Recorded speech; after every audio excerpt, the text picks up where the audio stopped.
Hello everyone, this is Jake from Fife Paranormal, and I'm here in Matewan, West Virginia at the site. Actually, the street behind me here is where the Matewan Massacre, May 19, 1920 happened. Just so you know, this is an active railway, so being risky and all that stuff, but we are actually going to do a little video, if I don't trip and kill myself. We're going to do a little video. Chris is not with me this time, so it's just going to be yours truly this time. We're going to go down here. We're actually going to retrace the steps of the Baldwin Felts agents. They started here where this old hotel and diner used to be, and they went around, walked down this street, and little did they know they'd be gunned down when they got to the post office. So, from Fife Paranormal, this is Jake Fife. Stay tuned for more. That building right there is the old jail and police office, and that's where Sid Hatfield pretty much ran this town. He was the chief of police here at Matewan. That's a cool little bit of history for you. Hey everyone, this is Jake Fife from Fife Paranormal. We're here I'm here actually, in Matewan, West Virginia. Now what's interesting about this place, in this exact street, how you doing? May 19th, 1920. 13 Baldwin Felts detective agents went inside here, which used to be an old hotel where people would go in and get a room. They'd also eat dinner and all that stuff. Now, the hotel is no longer there, obviously, but 13 Baldwin Felts detective agents left. They entered here, had dinner. They were going to catch the 5 o'clock train back to Bluefield, because here, a few streets down, is the Stone Mountain coal camp, and they had been sent there to evict the miners from their homes. And so as they were walking back this way, now mind you, this is the exact street, about the same view they would have seen. The tracks, we were told, had been elevated a little bit, but these tracks were here. These buildings were here during the massacre and all that stuff. And if you pan real quickly, that building over there was Sid Hatfield's office in jail. Sid Hatfield was the chief of police here in Matewan at the time. And during the strikes, the mine wars of 1919 through 1921, he says he was neutral, but there's evidence that possibly suggests otherwise and things like that. But he was through here. He was actually at the post office with Cable Testerman, and they were just hanging out. And there had been some arguing before. The Baldwin Felts detective agents had come in from Bluefield earlier, and Sid Hatfield told them, "You're not allowed to have guns in the city, and if you come back through here, I'm going to arrest you." And so the Baldwin Felts detective agent said, "Do it. I dare you," basically. And so later that evening, they came back and they dared him. So as we're walking through, you're seeing the exact view the Baldwin Felts detective agents would have seen as they were walking into a hell of bullets. So it's also interesting that there's also a lot of paranormal claims here. People have heard voices. Busy little town. But also, before we get to that, these windows up through here, when the Baldwin Felts detective agents went into the hotel, miners armed themselves with rifles, pistols, and all that stuff. And these windows, they stationed themselves. So it was basically just a planned ambush all along. When they were going to come through to catch the train, they would just go gun them down. They were just waiting to have a reason to.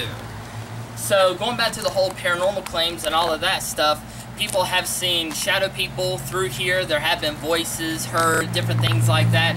I actually today have my spirit box with me, and as we're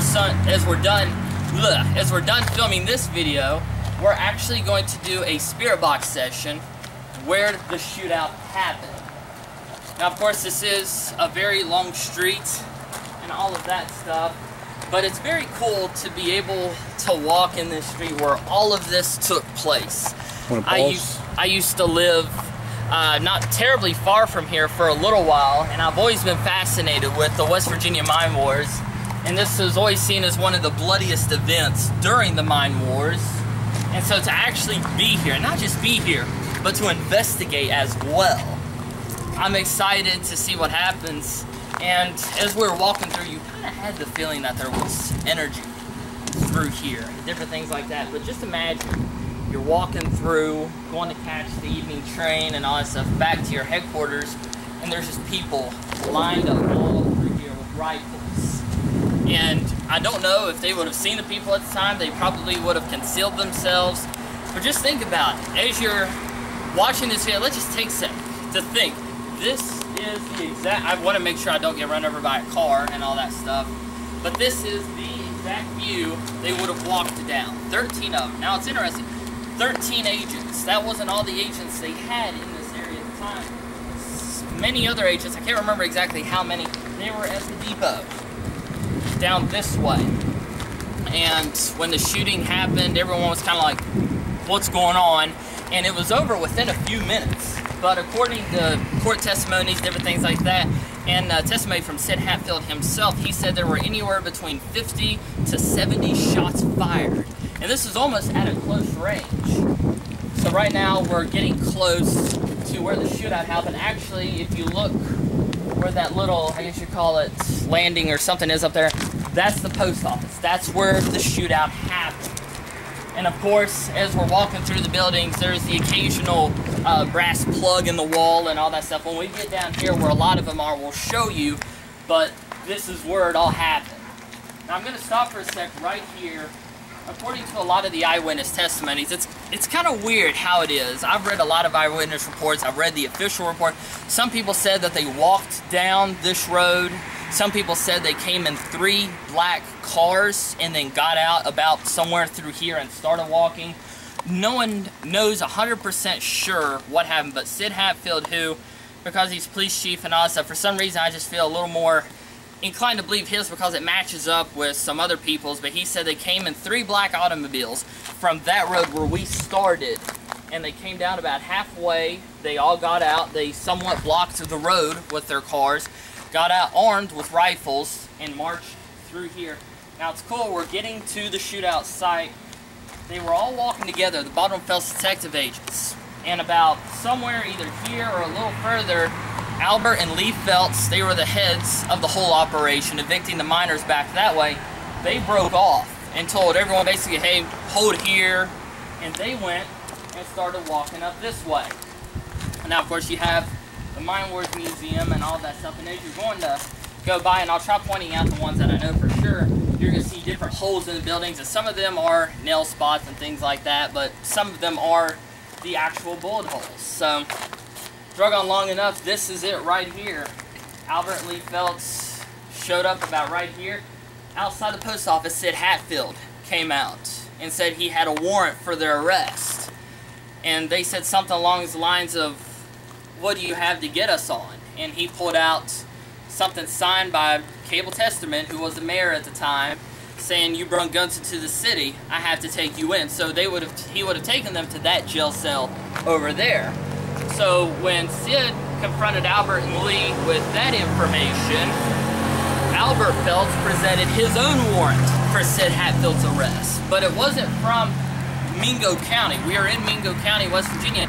It was from Mercer County, West Virginia, in Bluefield, which was their headquarters. So Sid was saying, you have no jurisdiction here. It's in Mercer. So he's asked for, a little argument broke out around here, and Cable Testament, the mayor, he came out. So I'm guessing he was in one of these buildings, he came out, and about right here, where I'm standing, is where they argued for a few minutes. And the Phelps agents were saying, we're going to arrest Sid Hatfield here and now. We're going to take him back to Bluefield to our headquarters for different things. Obstruction of justice for the eviction of the coal miner, Stone Mountain Coal Company. But nothing was proven, and he was actually acquitted of all of his charges. And so here's where things get interesting. There were, like I said, there were people up through here, there were people in the shops and all that stuff. Someone opened fire about right in this spot right here is where it all took place. Sid Hatfield was known for having double pistols, and he was standing, we believe, about here. Cable Testament was about somewhere through here. Albert Phelps would have been here, and Lee Phelps would have been about here. We don't know exactly how it went down, but someone fired at Cable Testament and killed him. And his wife was actually right inside this building here, the post office. And Sid pulled out his double pistols, shot both the Phelps agents. So the rest of the agents back that way pulled out their pistols, their rifles, things like that. They started just firing. People from up here suddenly showed up. They started firing. and it was madness. For a few minutes, all hell broke loose in this little area. It's kind of like the OK Corral, just in a little area, but this is where it happened. Now as we're here, see exactly, this is the post office. So Testerman was laying dead about here. You had Lee Phelps dead there. You had some other agents dead over there. These plugs right here are the actual brass plugs from the shootout. These are the ones that they know for sure. There's many other that they think could be from the shootout, but these are the shots, and it's a weird placement, so I'm guessing that there were people through here and all of that stuff. But when all of it was said and done, 13 Baldwin Phelps detective agents were dead, a few were injured, and 7 minors were injured. 2 ended up dying, and the rest of the agents ended up just leaving the field, basically, going to the depot, getting the train, and just getting the heck out of there. Now, Sid Hatfield and some of the minors, they were brought up on murder charges. But, of course, after a trial and all that stuff, they were all acquitted of their charges. So, this is it right here. This is where it happened. Stay tuned for more. I'm Jake Fife. Have a good day, everyone.